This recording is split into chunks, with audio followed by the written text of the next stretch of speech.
1995 की, जब उत्तर प्रदेश की राजनीति में भूचाल आ गया था। उस वक्त मुलायम सिंह यादव मुख्यमंत्री थे और मायावती दलित राजनीति की उभरती हुई आवाज उनके लिए सबसे बड़ी चुनौती बन रही थी। 2 जून को लखनऊ के गेस्ट हाउस में मायावती पर समाजवादी पार्टी के गुंडों ने हमला कर दिया। कमरे में बंद मायावती पर भद्दी गालियां और धमकियों की बौछार हो रही थी। हालात इतने बिगड़ गए कि उनकी जान तक खतरे में पड़ गई, लेकिन वक्त रहते बीजेपी नेता ब्रह्मदत्त द्विवेदी ने उन्हें बचा लिया। इस घटना ने न सिर्फ मायावती की राजनीति बल्कि उनका पहनावा तक बदल दिया। साड़ी छोड़कर उन्होंने सूट पहनना शुरू कर दिया। इसके बाद बीजेपी के समर्थन से मायावती यूपी की पहली दलित महिला मुख्यमंत्री बनी। जो घटना उन्हें तोड़ने के लिए रची गई थी, वही उन्हें और मजबूत बना गई। सियासत बड़ी चालाक चीज है, इसमें कोई किसी का सगा नहीं होता। सत्ता की भूख में लोग हदें पार कर जाते हैं, कभी डराकर, बहला फुसलाकर, तो कभी सीधे रास्ते से हटाकर। फर्क बस इतना है कि जीतने वाला नायक बन जाता है और हारने वाला इतिहास का एक पन्ना। उस वक्त हिंदुत्व की लहर पूरे जोश में थी, लेकिन 6 दिसंबर 1992 को जब बाबरी मस्जिद गिराई गई तो जैसे राजनीति में तूफान आ गया। माहौल गर्म था और लग रहा था कि बीजेपी इस चुनाव में अपने सभी विरोधियों को धूल चटा देगी। इसी बीच जनता दल से अलग होकर मुलायम सिंह यादव ने समाजवादी पार्टी बनाई। 1993 के विधानसभा चुनाव करीब थे और इस वक्त यूपी की राजनीति में बहुजन समाज पार्टी के काशीराम भी दमदार मौजूदगी दर्ज करा रहे थे। उनका दलित वोट बैंक पर जबरदस्त पकड़ थी, लेकिन दिक्कत यह थी कि बीजेपी के उभार के सामने अकेले लड़कर कोई भी जीत की गारंटी नहीं ले सकता था। मुलायम सिंह और काशीराम दोनों को समझ आ गया कि अगर सत्ता तक पहुंचना है तो साथ आना ही होगा। यह गठबंधन अजीब जरूर था, लेकिन राजनीति में मजबूरी ही नए रिश्ते बनाती है। जब दोनों मिले तो उनका आत्मविश्वास और भी बढ़ गया। बीजेपी जय श्री राम के नारे पर सवार होकर आगे बढ़ रही थी, लेकिन इस नए गठबंधन ने भी एक नया नारा गढ़ दिया। मिले मुलायम काशीराम, हवा में उड़ गए जय श्री राम। यह नारा न सिर्फ यूपी की गलियों में गूंजा, बल्कि चुनावी गणित भी बदल गया। राजनीति की यह बाजी कौन जीता, यह अलग कहानी है, लेकिन इतना तय था कि सियासत सिर्फ विचारधाराओं की लड़ाई नहीं, बल्कि शतरंज का ऐसा खेल है जिसमें मोहरे कब, कैसे और किसके खिलाफ चलने हैं, ये वक्त ही तय करता है। उत्तर प्रदेश की राजनीति में उस वक्त जबरदस्त उथल पुथल मची हुई थी। समाजवादी पार्टी 256 सीटों पर चुनाव लड़ी और 109 सीटें जीतने में कामयाब रही, जबकि बहुजन समाज पार्टी ने 164 सीटों पर दांव लगाया और 67 सीटें अपने नाम कर लीं। नतीजा यह हुआ कि दोनों दलों ने हाथ मिलाया और गठबंधन सरकार बना ली। शुरुआत में सब कुछ ठीक चला, लेकिन जैसे जैसे वक्त बीता, रिश्तों में कड़वाहट घुलने लगी। मुलायम सिंह को यह एहसास हो गया था कि अगर बहुजन समाज पार्टी ने अचानक समर्थन वापस ले लिया तो उनकी सरकार एक झटके में गिर सकती है। यह डर धीरे धीरे हकीकत में बदलने लगा। 23 मई 1995 का दिन मुलायम सिंह यादव ने काशीराम से मिलने की कोशिश की, लेकिन काशीराम ने मिलने से इनकार कर दिया। यह एक बड़ा इशारा था कि कुछ बड़ा होने वाला है। उसी रात काशीराम ने भारतीय जनता पार्टी के नेता लालजी टंडन को फोन किया। बातचीत गठबंधन को लेकर थी। उधर काशीराम की तबीयत काफी खराब थी, वह अस्पताल में भर्ती थे। उनके पास राज्यसभा सांसद जयंत मल्होत्रा और मायावती मौजूद थी। काशीराम ने मायावती को पास बुलाया और सीधे सवाल दाग दिया, क्या तुम उत्तर प्रदेश की मुख्यमंत्री बनने के लिए तैयार हो? मायावती कुछ सेकंड के लिए चुप रही, लेकिन उनके चेहरे पर आत्मविश्वास झलक रहा था। काशीराम ने उनकी ओर एक दस्तावेज बढ़ाया। यह भारतीय जनता पार्टी का समर्थन पत्र था। अब रास्ता पूरी तरह साफ हो चुका था। 1 जून 1995 को मायावती ने राज्यपाल से मुलाकात की और बीजेपी का समर्थन पत्र दिखाकर दावा पेश कर दिया। यह राजनीति का ऐसा मोड़ था जिसने न सिर्फ सत्ता समीकरण बदल दिए, बल्कि आने वाले वर्षों तक यूपी की राजनीति पर गहरा असर डाला। अब खेल पूरी तरह बदल चुका था। बहुजन समाज पार्टी ने आधिकारिक रूप से समाजवादी पार्टी से समर्थन वापस ले लिया और बीजेपी के साथ मिलकर सरकार बनाने का दावा ठोक दिया। राजनीति के इस नए समीकरण से मुलायम सिंह की टेंशन और बढ़ गई थी। 2 जून 1995 मायावती ने लखनऊ के एक गेस्ट हाउस में अपने विधायकों के साथ बैठक बुलाई। माहौल तनावपूर्ण था। सब जानते थे कि यह सिर्फ एक बैठक नहीं, बल्कि सत्ता की एक नई कहानी लिखने की शुरुआत थी। लेकिन तभी एक और बड़ा झटका लगा। बसपा के 12 विधायक राज बहादुर की अगुवाई में समाजवादी पार्टी में शामिल हो गए। मुलायम सिंह को लगा कि अब उनकी सरकार बच जाएगी, लेकिन राजनीति में हर दांव उतना आसान नहीं होता। दल बदल कानून के तहत सरकार बचाने के लिए बसपा के कम से कम 1/3 विधायक टूटने चाहिए थे, जो नहीं हुआ। यानी ये दांव भी खाली चला गया। इसके बाद जो हुआ उसने यूपी की राजनीति का चेहरा ही बदल दिया। लेकिन उस पर बात करने से पहले अगर आपने अभी तक हमारे चैनल को सब्सक्राइब नहीं किया है तो जल्दी से बटन दबाएं और बेल आइकन ऑन कर लें, ताकि ऐसी ही रोचक कहानियां आप तक बिना रुके पहुंचती रहें। समर्थन वापसी की खबर मिलते ही मुलायम सिंह बौखला गए।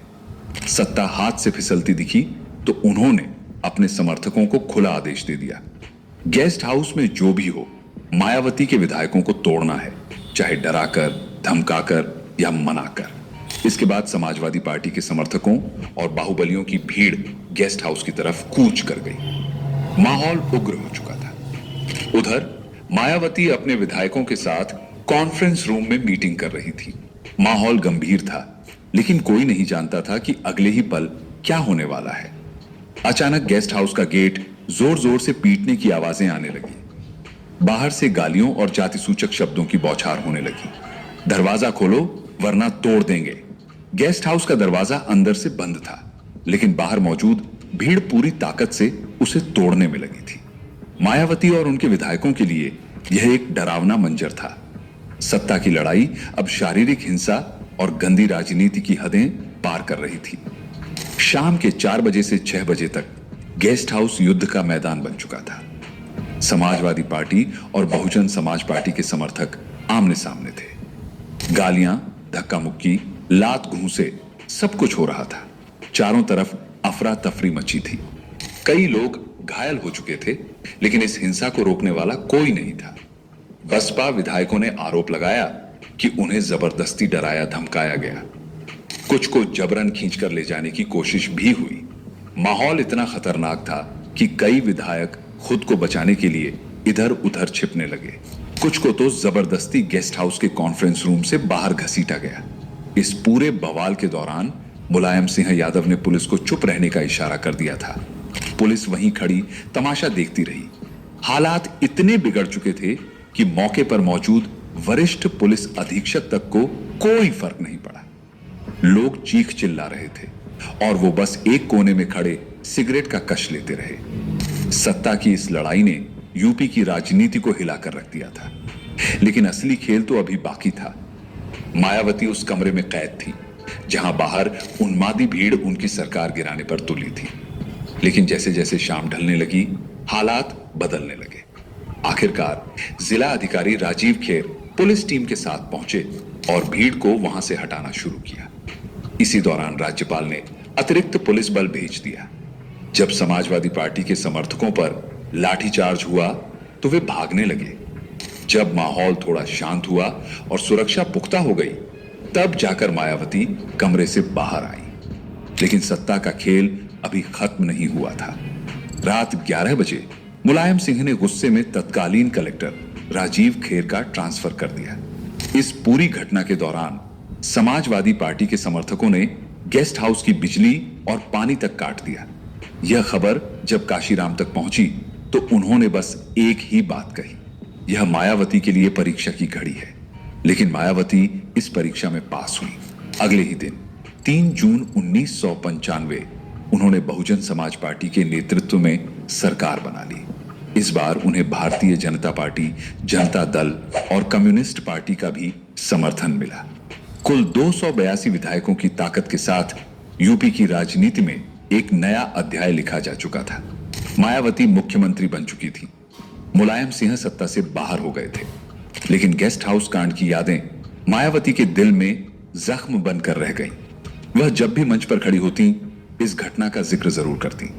लेकिन इस कहानी का एक और अहम किरदार था जिसका नाम लिए बिना यह किस्सा अधूरा रहेगा।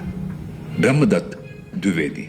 भारतीय जनता पार्टी के कद्दावर नेता, राम जन्मभूमि आंदोलन के बड़े चेहरों में शामिल, यूपी में भाजपा का ब्राह्मण चेहरा, अटल बिहारी वाजपेयी के करीबी।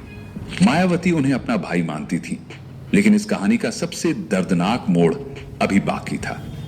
1997 की बसंत पंचमी, फरवरी की एक रात, ब्रह्मदत्त द्विवेदी अपने दोस्त रामजी अग्रवाल के भतीजे के तिलक समारोह में शामिल होकर लौट रहे थे। जैसे ही उन्होंने कार का दरवाजा खोला, गोलियां तड़तड़ाने लगी। सब कुछ ही सेकंड में खत्म हो गया।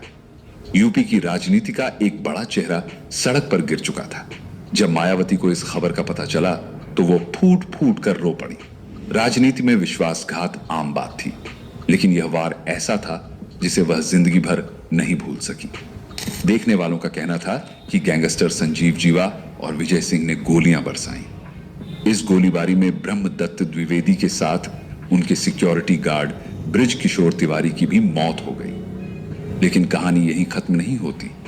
गेस्ट हाउस कांड के दौरान जब मायावती पर हमला हो रहा था, तब ब्रह्मदत्त द्विवेदी अपने समर्थकों के साथ वहां पहुंचे। उन्होंने मायावती को भीड़ के चंगुल से सुरक्षित निकाला।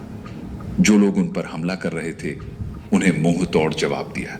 कहा जाता है कि समाजवादी पार्टी के कुछ लोग बहुजन समाज पार्टी के विधायकों को किडनैप कर मुख्यमंत्री के सामने पेश कर समर्थन देने के लिए मजबूर कर रहे थे। इसी बीच ब्रह्मदत्त द्विवेदी अकेले ही गेस्ट हाउस में घुसे और उग्र भीड़ से भिड़ गए। वो न नेता की तरह, न वकील की तरह, बल्कि एक सिपाही की तरह लड़े। और इसीलिए जब उन्हें गोलियों से भून दिया गया तो मायावती फूट फूट कर रो पड़ी। ब्रह्मदत्त द्विवेदी की मौत ने उत्तर प्रदेश की राजनीति को हिलाकर रख दिया। उनके जाने के बाद उनकी पत्नी ने चुनाव लड़ा। इस बार मायावती ने बहुजन समाज पार्टी से कोई प्रत्याशी खड़ा नहीं किया, बल्कि उन्होंने खुद चुनाव प्रचार में उतरकर ब्रह्मदत्त द्विवेदी की पत्नी के लिए वोट मांगे। ये कोई साधारण फैसला नहीं था। जो पार्टी कभी भारतीय जनता पार्टी के खिलाफ थी, वही पार्टी आज उनके नेता के परिवार के लिए समर्थन जुटा रही थी। लेकिन मायावती के लिए यह सिर्फ एक चुनाव नहीं था, यह कर्ज चुकाने का वक्त था। मायावती ने अपनी आत्मकथा मेरा संघर्ष जीवन एवं बहुजन समाज मूवमेंट का सफरनामा में गेस्ट हाउस कांड का विस्तार से जिक्र किया। इस किताब में उन्होंने मुलायम सिंह यादव को अपराधी मानसिकता वाला व्यक्ति बताया। उन्होंने लिखा, मुलायम सिंह ने अपनी सत्ता और ताकत का गलत इस्तेमाल कर मुझे मरवाने की कोशिश की। गेस्ट हाउस में मेरे विधायकों को किडनैप करवाने की साजिश रची गई। यह बयान कोई साधारण आरोप नहीं था, बल्कि भारतीय राजनीति के सबसे काले पन्नों में दर्ज एक सच्चाई थी। गेस्ट हाउस कांड के दौरान जो लोग वहां मौजूद थे, उन्होंने एक ऐसी बात कही जिसे सुनकर किसी की भी रूह कांप जाए। जब उग्र सपा समर्थक दरवाजे तोड़कर अंदर घुसे तो हालात बेकाबू हो गए। उनके हाथ मायावती की साड़ी तक पहुंचने लगे थे। यही वजह थी कि इस घटना के बाद मायावती ने कभी साड़ी नहीं पहनी। हालांकि इस बारे में उन्होंने कभी कुछ नहीं कहा, ना ही अपनी किताब में इसका जिक्र किया। इस कांड की जांच रमेश चंद्र कमेटी के द्वारा की गई। कमेटी ने 79 पन्नों की रिपोर्ट पेश की, जिसमें मुलायम सिंह को इस घटना का मुख्य आरोपी बताया गया। रिपोर्ट में साफ लिखा था, यह कोई अचानक भड़की हिंसा नहीं थी, बल्कि इसकी पूरी स्क्रिप्ट पहले से लिखी जा चुकी थी। साजिश के तहत कई अधिकारियों के लखनऊ ट्रांसफर तक कर दिए गए थे। इस घटना ने उत्तर प्रदेश की राजनीति में 3 बड़े किरदार सामने ला दिए। मायावती, जो इस हमले की शिकार थी, मुलायम सिंह, जिन्हें इसका मास्टरमाइंड बताया गया, ब्रह्मदत्त द्विवेदी, जिन्होंने मायावती को बचाकर बाहर निकाला। यह घटना भारतीय राजनीति के इतिहास में एक काले अध्याय की तरह दर्ज हो गई। लेकिन इस बारे में आपका